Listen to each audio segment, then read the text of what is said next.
Nesse devocional, a gente vai entender o que significa dizer que meu alvo é Cristo.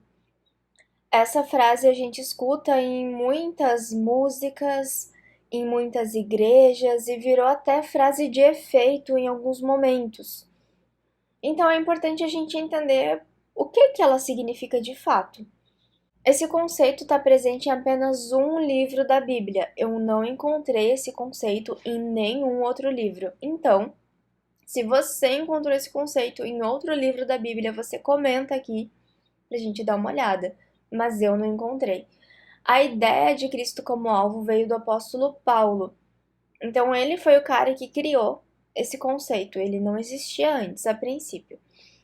Para entender, é preciso levar em consideração todo o contexto no qual foi escrito.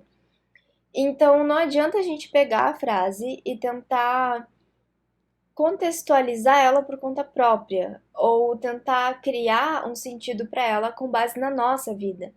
Essa frase foi escrita em um momento específico da história, por uma pessoa específica da história.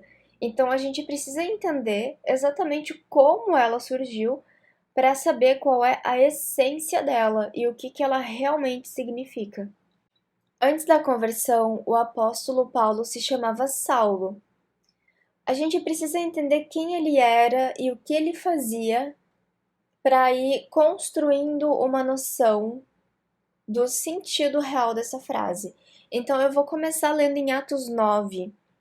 Você pode pegar sua Bíblia e acompanhar se quiser, ou acompanhar comigo aqui pelo vídeo. E Saulo, respirando ainda ameaças e mortes contra os discípulos do Senhor, dirigiu-se ao sumo sacerdote e pediu-lhe cartas para Damasco, para as sinagogas, a fim de que se encontrasse alguns deste caminho, quer homens, quer mulheres, os conduzisse presos a Jerusalém. O que Saulo fazia? Basicamente, ele caçava os cristãos. Aqui fala, respirando ainda ameaças e mortes contra os discípulos do Senhor. Respirando significa que ele fazia isso o tempo inteiro, com muita frequência. Isso era quase como se fosse o motivo da vida dele. Ele só fazia isso, ele respirava isso, né? Quando a gente fala a fulana respira trabalho, significa que ela tá sempre trabalhando. E quando a gente fala que Saulo respirava ameaças e mortes, significa que Saulo estava sempre buscando ameaçar e matar os seguidores e os discípulos do Senhor, que é Jesus. Aqui diz que ele pediu cartas a Damasco, ou seja, ele não foi enviado para matar, ele pediu para ser enviado. Ele queria fazer isso, ele queria matar, ele queria ameaçar, era uma coisa que ele gostava de fazer. Eu não sei se ele via prazer nisso ou se ele gostava de fazer porque tinha um sentido muito pesado, muito forte para ele. Então ele pedia cartas para ter liberdade e autoridade para poder perseguir, ameaçar e matar os discípulos de Jesus. E aqui fala assim, a fim de que se encontrasse com alguns deste caminho. Ou seja, aqui fala do cristianismo, ou até mesmo talvez de Jesus, mais diretamente, como o caminho. Ele era um caminho, ele não era só uma pessoa qualquer, ele não era só mais um rabino, ele era um caminho, tinha um caminho ali. E aqui fala que ele não se importa se eram homens ou mulheres, ele queria matar, ameaçar a todos e conduzir presos a Jerusalém. Aqui depois, eu acho que nessa parte aqui ele já era Paulo, ele estava contando como ele era antes da conversão. E aqui ele disse assim: quanto a mim, sou judeu, ou seja, Saulo era judeu. Paulo, claro, continuou sendo judeu. Nascido em Tarso, na Cilícia, e nesta cidade criado aos pés de Gamaliel. Gamaliel, gente, era o nome do rabino dele.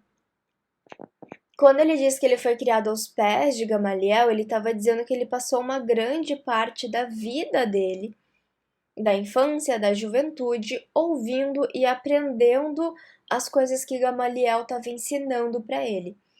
E aqui ele fala, instruído conforme a verdade da lei de nossos pais, ou seja, instruído conforme o judaísmo, zelador de Deus, como todos vós hoje sois. Aqui ele estava falando, se eu não me engano, para fariseus. Tem que revisar lá, mas eu acho que é isso. Uma coisa que eu fiquei pensando quando li, eu até grifei aqui zelador de Deus. Saulo, ele zelava pela palavra de Deus. Ele zelava pela verdade de Deus. Ele zelou como judeu no sentido de como Saulo mesmo. E depois que ele se converteu, que ele encontrou Jesus, ele continuou sendo zelador de Deus, mas como Paulo. E eu acredito que Deus tenha escolhido Paulo justamente por esse coração zeloso que ele tinha. Ele tinha falhas de caráter, mas o coração dele era muito voltado para as coisas de Deus. Até mesmo quando ele fazia coisas ruins, como matar e ameaçar ou prender os cristãos. Ele fazia isso acreditando que isso era algo que iria agradar a Deus. E quando ele entendeu que isso não agradava a Deus, ele mudou de caminho. Então ele pecou, mas o coração dele sempre esteve inclinado, sempre teve a intenção de cumprir os propósitos de Deus na terra. E para fazer o que o Paulo fez, a pessoa tem que ter muito amor, tem que ter muita vontade, tem que ter muita coragem. E ele tinha. Paulo passou por perigos e provações para pregar o evangelho. Vamos entender, aqui ele já se converteu e ele começou a pregar o evangelho de Cristo. Como é que foi essa fase da vida dele? 3 vezes fui açoitado com varas, estou lendo 2 Coríntios 11. Uma vez fui apedrejado. 3 vezes sofri naufrágio. Uma noite e um dia passei no abismo. Até agora ele tá só se ferrando, né? Vamos combinar. Por isso, no caso, por isso é por anunciar a mensagem de Cristo. Sofro trabalhos e até prisões. Ou seja, não é trabalho de eu vou trabalhar para me sustentar, eu vou trabalhar para pagar as contas. Não, ele trabalhava como uma forma de punição. Era muito mais um trabalho escravo e uma punição do que um trabalho digno, legítimo, que ele optou fazer por necessidade ou por vontade. Não foi opção. Ele foi obrigado e ele sofreu com isso. E até prisões. Ou seja, ele foi açoitado, apedrejado, sofreu naufrágio, passou um dia e uma noite no abismo, ou teve que passar por trabalho forçado e até prisões. Ele foi preso e a Bíblia mostra algumas circunstâncias em que ele foi preso.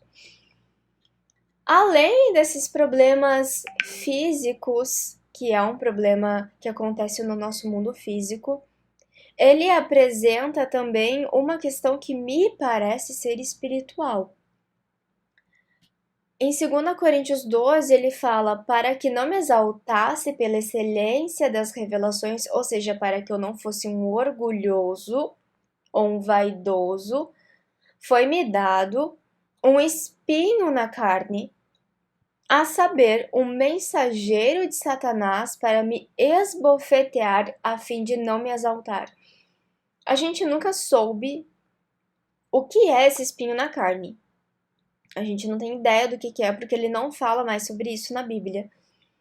Mas o que eu entendi aqui é que é algo espiritual também, porque fala um mensageiro de Satanás, então não é uma coisa tão simples, tão banal.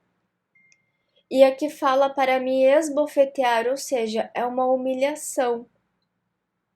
Paulo foi humilhado. Esse espinho na carne humilhava ele. Prossigo para o alvo, pelo prêmio da soberana vocação de Deus em Cristo Jesus.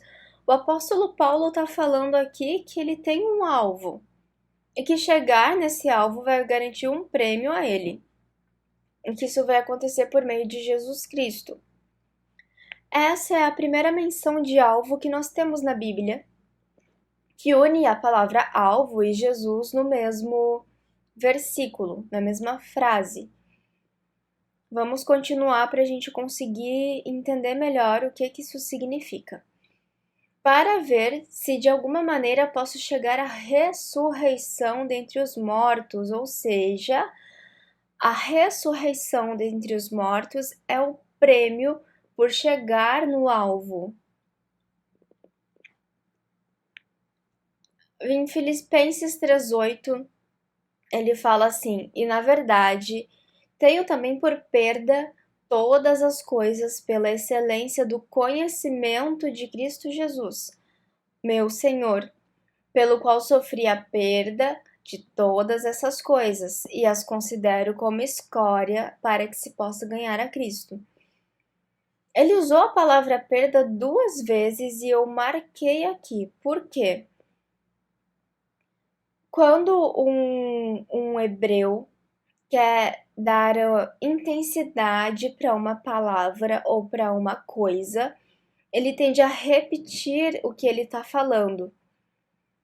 Por exemplo, se eu encontrei um cachorro na rua e esse cachorro estava magro, eu posso chegar para ti e falar: eu encontrei um cachorro magro na rua. Ou eu posso chegar para ti e falar assim: eu encontrei um cachorro magro na rua. Isso significa que ele estava muito magro. Na Bíblia, a gente vê isso também acontecendo. Quando eles falam, por exemplo, santo, santo, significa que alguma coisa é muito santo. Tanto que nós temos na Bíblia o Santo dos Santos, que é um lugar muito santo, mais do que o normal. E quando eles falam de Deus, eles falam que Deus é santo, santo, santo, ou seja, é muito mais santo. É totalmente santo, é infinitamente santo. 3 vezes é o ápice da intensidade. Paulo sempre relaciona esse ganho com perdas. Ou seja, ganhar a Cristo vai gerar perdas. Ele precisa perder coisas para chegar nesse caminho. Ele vai ter que ir abandonando coisas pelo caminho se ele quer ganhar a Cristo. E essas coisas, como ele mencionou 2 vezes, ele ainda disse sofrer a perda de todas essas coisas, ou seja, são coisas importantes para ele. Mas mesmo essas coisas que são muito importantes para eles, comparadas a Cristo, são escória, são coisas sem valor. São esses versículos que falam sobre meu alvo é Cristo e explicam um pouco do contexto. Pensando na história de Paulo que eu contei para vocês no início, pensando no que ele se transformou e pensando na circunstância em que ele escreveu isso, a gente pode entender algumas coisas a respeito da frase meu alvo é Cristo. A primeira coisa é que não importa o que você tenha que deixar para trás, vai valer a pena, por Cristo, pela ressurreição. Essa é a primeira coisa. Segunda coisa, ele fala de ter foco na promessa de Deus. Por que ter foco? O que segue para o alvo, senão uma flecha? A flecha, quando ela segue para o alvo, ela não dá ré, ela não estaciona, ela não faz curva, ela segue reta, sem parar, constante. E isso é ter foco. Quando a gente pensa em ter foco nas coisas de Deus, nós temos que ser constantes, nós não podemos parar, nós não podemos mudar a nossa direção. A gente tem que ter foco. Meu alvo é Cristo e eu vou chegar lá, não importa o que eu tenha que abandonar ou perder. É uma escolha, né? Dizer que o meu alvo é Cristo é uma escolha, só que para tu pegar algumas coisas, tu tem que largar outras. A gente não pode carregar tudo ao mesmo tempo. É também uma mensagem de encorajamento. Ou seja, você vai sofrer, olha como eu sofri, mas vai valer a pena.